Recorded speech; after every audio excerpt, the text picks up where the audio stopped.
الفضل YouTube channel میں آپ کا استقبال ہے۔ اس چینل پر روزانہ قرآن پاک کی ایک آیت تلاوت سماعت ترجمہ اور مختصر تشریح کا سلسلہ جاری ہے۔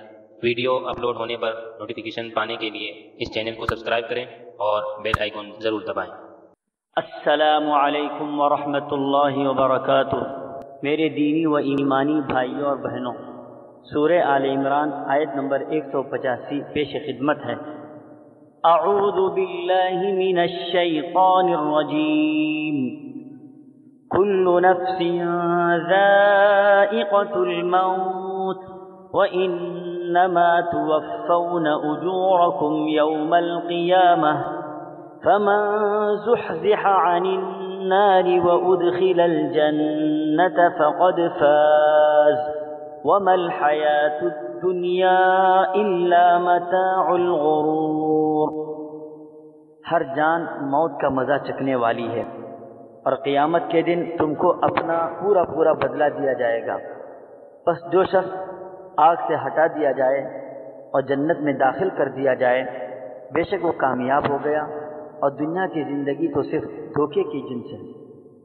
حضرات، اس آیت مبارکہ میں 4 باتیں بتلائی گئی ہیں۔ ایک تو اس اٹل حقیقت کو بیان کیا گیا ہے کہ موت سے کسی کو مفر نہیں، کوئی اس سے بچ نہیں سکتا، ہر جاندار کو موت کا مزہ چکھنا ہے۔ اسی کو سورہ رحمان آیت نمبر 26 و 27 میں بیان فرمایا گیا، کل من علیہا فان ویبقى وجہ ربک ذو الجلال والاکرام، یعنی اس زمین پر جتنے ہیں سب فانی ہیں، صرف رب کا چہرہ باقی ہے جو بزرگی اور انعام والا ہے، اسے کبھی فنا نہیں ہے۔ جس طرح انسان کل کے کل مرنے والے ہیں، اسی طرح فرشتے اور حاملان عرش بھی مر جائیں گے، سب کی مدت ختم ہو جائے گی۔ دوسری بات آیت میں جو بیان کی گئی ہے کہ دنیا میں جس نے بھی اچھا یا برا جو کچھ کیا ہوگا اس کو اس کا پورا بدلہ دیا جائے گا، کسی پر ذرہ برابر بھی ظلم نہ ہوگا۔ تیسری بات یہ بتلائی گئی کہ کامیابی کا کیا معیار ہے۔ اصل کامیابی کا معیار یہ ہے کہ جس نے دنیا میں رہ کر اپنے رب کو راضی کر لیا اور اس کی بدولت اسے جہنم سے دور رکھ کر جنت میں داخل کر دیا گیا، یہی کامیابی ہے۔ بخاری و مسلم کی روایت ہے کہ نبی کریم صلی اللہ تعالی علیہ وسلم کا ارشاد ہے کہ جس کی خواہش آگ سے بچ جانے اور جنت میں داخل ہو جانے کی ہو، اسے چاہیے کہ مرتے دم تک اللہ پر اور قیامت پر ایمان رکھے اور لوگوں سے وہ سلوک کرے جسے خود اپنے لیے پسند کرتا ہو۔ چوتھی چیز یہ بیان کی گئی ہے کہ دنیا کی کیا حقیقت ہے۔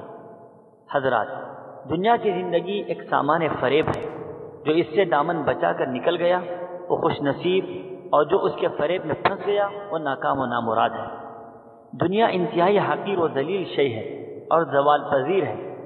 دوستو، قرآن پاک کی مختلف آیات اور احادیث کا مطالعہ کرنے سے معلوم ہوتا ہے کہ دنیا سے دل لگا کر آخرت کو فراموش کرنا انتہائی خطرناک بات ہے۔ اللہ کے نبی صلی اللہ تعالی علیہ وسلم نے اس کی بے ثباتی اور اس کی حقارت کو بہت واضح انداز میں مختلف موقعوں پر سمجھایا ہے اور دین سے وابستگی کو دنیا و آخرت کی کامیابی بتایا ہے۔ اللہ تعالی ہم سب لوگوں کو مذکورہ 4 باتوں پر غور کرنے اور اس کی حقیقت کو سمجھنے کی توفیق عطا فرمائے۔ آمین۔ وآخر دعوانا ان الحمد للہ رب العالمین۔